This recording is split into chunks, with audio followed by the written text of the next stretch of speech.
Covid के बाद जहां सारे प्राइवेट बैंक्स ने अपने प्रीवियस पीक्स को ब्रीच किया है, वहीं इंडसइंड बैंक अभी भी 32% डाउन है।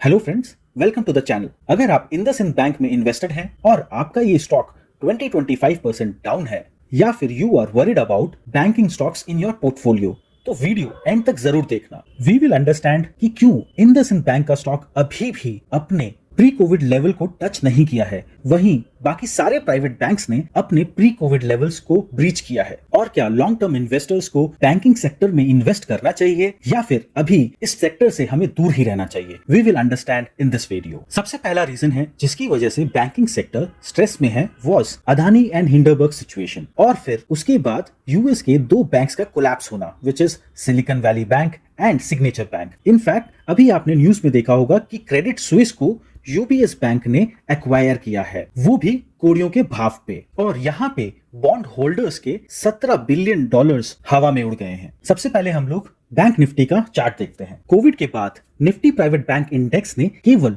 12% का ही गेन दिया है, वो भी इन 3 सालों में। 3 इयर्स में केवल 12% का रिटर्न, यानी कि अगर हम लोग देखें तो 4% की CAGR भी नहीं होगा। यहाँ पे 2 पॉइंट्स को हमें ध्यान रखना है। सबसे पहला कि कोविड लेवल से अभी वो 12% ऊपर है, नंबर 1। नंबर 2, पिछले 3 सालों में 4% की कैगर से ही निफ्टी प्राइवेट बैंक का इंडेक्स ग्रो किया है। इसका मतलब है निफ्टी प्राइवेट बैंक्स ने काफी अंडर परफॉर्म किया है। दैट मीन्स टू से जो भी प्राइवेट बैंक्स इस निफ्टी इंडेक्स के अंदर आते हैं, उन्होंने भी अंडर परफॉर्म किया है पिछले 3 सालों में। अभी हम लोग इंडसइंड को कंपेयर करते हैं। अभी इस चार्ट में हम लोग 3 चीजें डिस्कस करेंगे। सबसे पहला, ये स्टॉक बिफोर कोविड के लेवल्स को भी अभी तक टच नहीं किया है, और अभी बिफोर कोविड के लेवल से ये स्टॉक 35% डाउन है। This is point number 1। और पॉइंट नंबर 2, इस स्टॉक ने अपना पीक बनाया था अराउंड 2000 के लेवल पे, और अभी अपने पीक से ये अराउंड 50% डाउन है। एंड लास्टली पिछले 3 महीनों में स्टॉक 18% तक फॉल किया है। सो यहाँ पे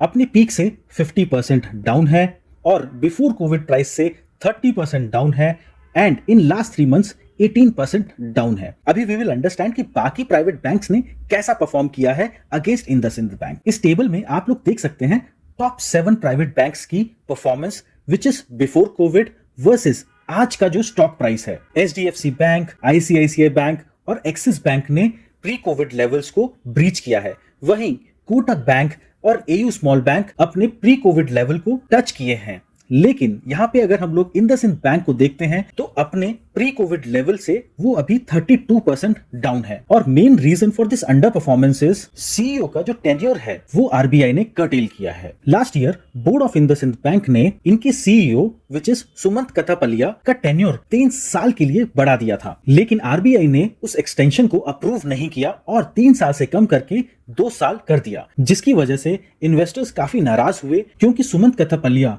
जो MD और CEO हैं, उन्होंने बैंक को टर्न अराउंड करने में काफी अहम भूमिका निभाई थी। उनके टेन्योर में बैंक का NPA और बाकी ऑपरेशनल एंड बिजनेस मैट्रिक्स काफी इंप्रूव हुए थे, इसीलिए ये स्टॉक काफी अंडर परफॉर्म कर रहा है। तो अभी रिटेल इन्वेस्टर्स को इस स्टॉक में क्या करना चाहिए, and in general banking sector पे हमारा क्या व्यू होना चाहिए। सबसे पहले जो ऑलरेडी इन्वेस्टेड है इन दिस बैंक, उनको स्टॉक को होल्ड करके रखना चाहिए, लेकिन कोई फ्रेश इन्वेस्टमेंट को अवॉइड ही करना चाहिए, मतलब डाउनवर्ड एवरेज के बारे में नहीं सोचना चाहिए। वहीं जो नए इन्वेस्टर्स हैं, they should only invest in top 4 private banks, और अभी जो करंट वैल्यूएशन है वो काफी फेयर है, और बैंक निफ्टी ने पिछले 3 सालों में कुछ ज्यादा रिटर्न्स नहीं दिए हैं, केवल 6% के कैगर से ही ग्रो किया है। और नेक्स्ट 5 से 6 महीने थोड़ा सा रफ रहने वाला है, बिकॉज SVB बैंक और क्रेडिट स्विस की वजह से ग्लोबली फाइनेंशियल सेक्टर में काफी वीकनेस रहने वाली है।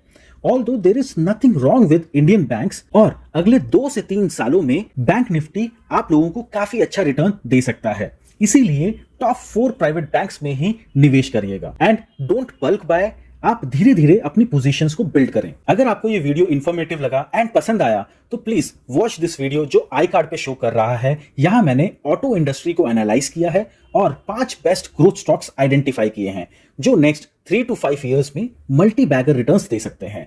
इसका लिंक डिस्क्रिप्शन बॉक्स में भी है। Please do like the video and subscribe to the channel. I am Ashish signing off. Thank you so much.